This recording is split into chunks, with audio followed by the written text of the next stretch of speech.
В Харькове есть огромное количество знаковых мест. Площади, памятники, старинные здания, парки, аллейки, и это далеко не полный список.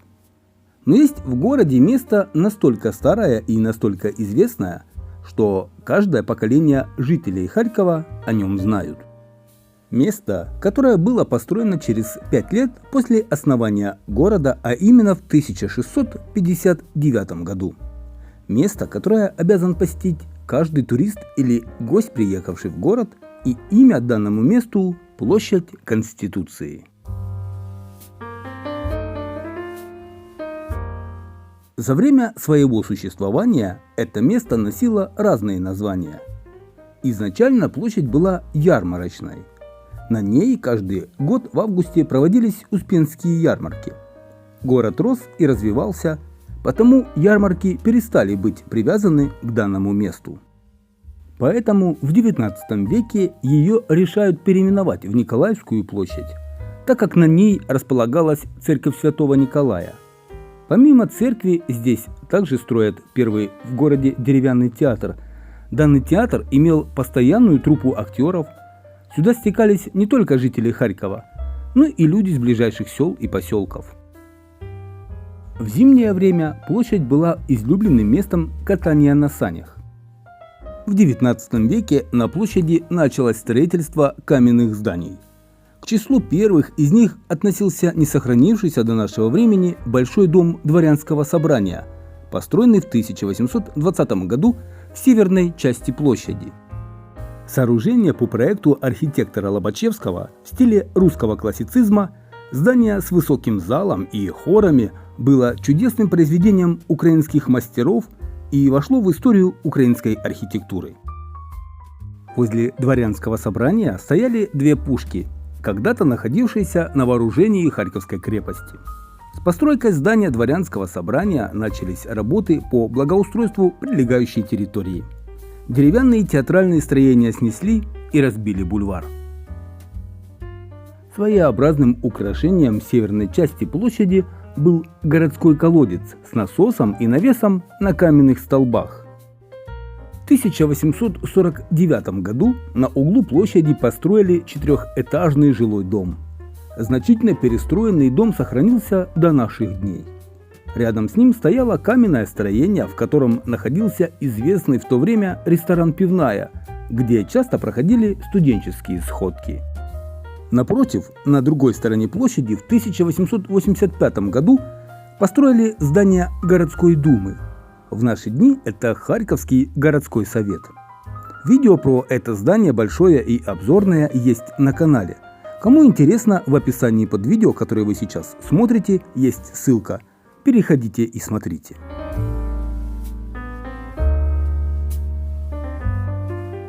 В 1876 году всю площадь замостили булыжником. В 1869 году на Николаевской площади появился ларек, привлекший внимание харьковчан. В нем началась первая в городе продажа газет отдельными номерами. Рядом со зданием городского совета соседствует пассаж «Детский мир», построенный в 1925 году в стиле модерн. А до постройки детского мира на его месте был небольшой дом с колоннадой, в котором с 1880 года работала редакция ежедневной газеты «Южный край». В конце 19-20 века продолжалась застройка площади. На ней возникли ряд красивых каменных зданий: гостиница «Метрополь», многоквартирный жилой дом, ныне Дворец труда, коммерческий банк, сооруженный по проекту архитектора Пещинского, Дом общества взаимного кредита и другие. В январе 1919 года Николаевскую площадь назвали именем одного из участников борьбы за власть Советов в Украине, члена Харьковского подпольного обкома Тевелева, который был убит в 1918 году. После окончания гражданской войны, когда страна приступила к мирному строительству, начались работы по благоустройству площади. Место конки занял трамвай. Для лучшего устройства трамвайного сообщения были снесены здания биржи и Николаевская церковь. Площадь заасфальтировали и озеленили. В это же время начались работы по реконструкции старых и сооружению новых зданий. В 1925 году на углу площади на месте небольшого двухэтажного строения по проекту архитектора Ленецкого построили дом товарной биржи. И, как я упоминал ранее, был построен «Пассаж», одно из лучших торговых зданий Харькова. Сегодня это детский мир. В 1933 году по проекту архитекторов Троценко и Пушкарева реконструировано здание исполкома Харьковского городского совета. На первом этаже здания «Пассажа», нынешний детский мир, сохранился кондитерский магазин фирмы «Джордж Борман». Харьковчане знают этот магазин под названием «Ведмедик» с оригинальной внутренней отделкой. Видео про «Ведмедик» есть на канале.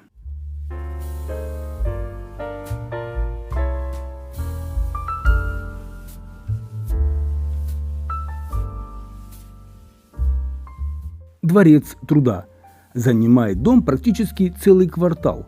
Это здание было построено в стиле неоклассицизма в 1916 году. Напротив Дворца труда находится еще один жилой дом, который занимает целый квартал.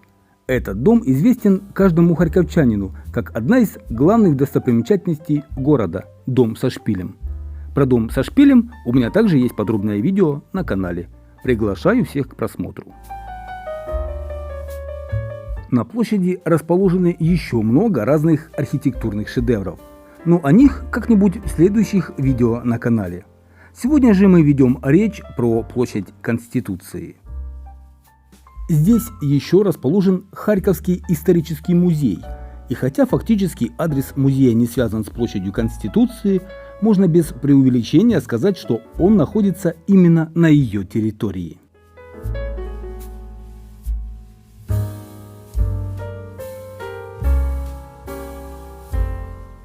В 1935 году на площади был открыт первый в нашей стране Дворец пионеров.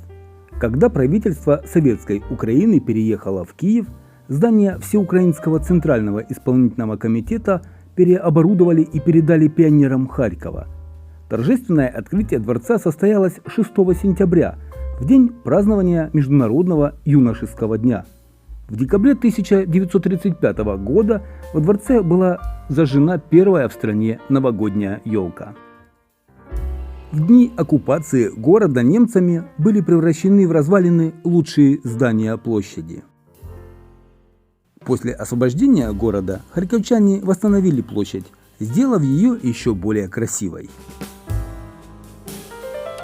Что интересно, после Первой мировой на площади установили английский танк, который был захвачен у добровольческой армии в 1919 году под Харьковом. До того, как поставить танк на площадь, он стоял во дворе Покровского монастыря, в котором находился Харьковский исторический музей. После окончания Второй мировой войны местное руководство также решило установить на площади новый трофейный немецкий танк «Пантера», который был захвачен в 1943 году в Третьей битве под городом. Но в середине 1970-х годов немецкий танк был демонтирован с площади. С 1990-х годов здесь также решают установить танк Т-34.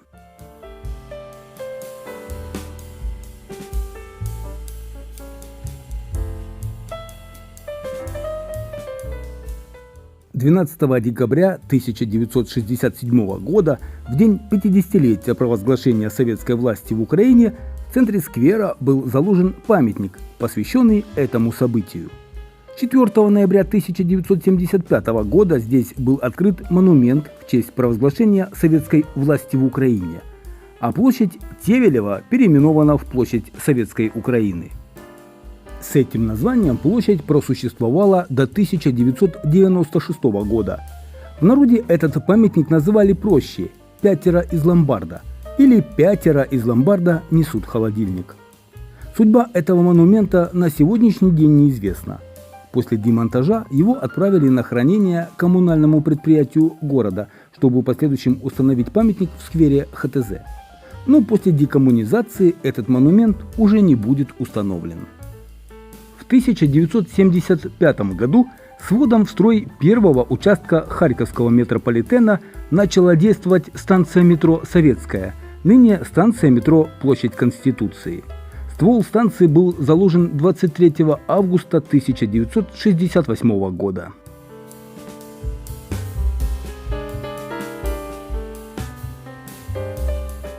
В 1976 году на здании ВНИИО Чермета установлен 16-метровый термометр, разработанный сотрудниками Харьковского научно-исследовательского института метрологии. Главной достопримечательностью площади Конституции является не только 16-метровый градусник, но и памятник независимости «Летящая Украина». Этот памятник был установлен в 2012 году в ходе реконструкции сквера. Монумент является работой харьковского архитектора Александра Ридного. Со сквера открывается отличный вид на дома, расположенные на другой стороне площади. Недалеко от площади, кстати, жила выдающаяся личность, которая многим известна как Эдуард Лимонов. Он проживал в доме номер 19 на тот момент по площади Тевелева со своей супругой. Он открыл первый на тот момент книжный магазин «Поэзия», затем переехал в Москву, а после во Францию и США. В целом, площадь Конституции – судьбоносное место для Харькова. Именно тут когда-то собирались солдаты и пролетарии, подстрекаемые большевиками на протесты. События 1917 года в Харькове сильно повлияли на судьбу всей Украины. С тех пор это место политических дебатов, а порой и противостояний. В 2013-2014 годах именно тут собирался Харьковский Евромайдан. Площадь Конституции – это сердце Харькова. Тут можно лучше всего понять этот город.